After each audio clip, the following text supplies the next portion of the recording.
Bos, selamat petang. Saya Awang Pang. Hari ini kita company pun ada dapat yang kereta ni. Tahun 2006 Toyota Camry 2.0 E-Spec. E-Spec harga cuma jual 12,800. Boleh nampak cat masih okey lagi. Masih okey lagi. Beli terus pakai lah. Okey, dalam macam ni. Dia leather lah. Leather saya rasa bukan ori punya sebab E-Spec tak ada leather mah. Tapi dulu punya owner sudah mungkus lah. Leather, tepi pun sama juga. Okey. Steering, dashboard semua cantik lagi. Dashboard semua cantik lagi. Engine gearbox tak ada masalah. Aircon pun sejuk. Okey, belakang macam ni. Tahun 2006 tahun 2006 Toyota Camry 2.0 G-Spec. Bukan G, E-Spec.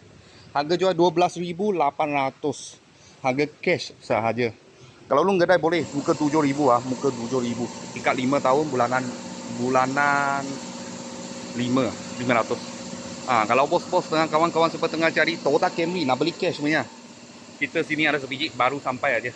Kalau ada apa murah-murah kita akan video lagi. Thank you bos.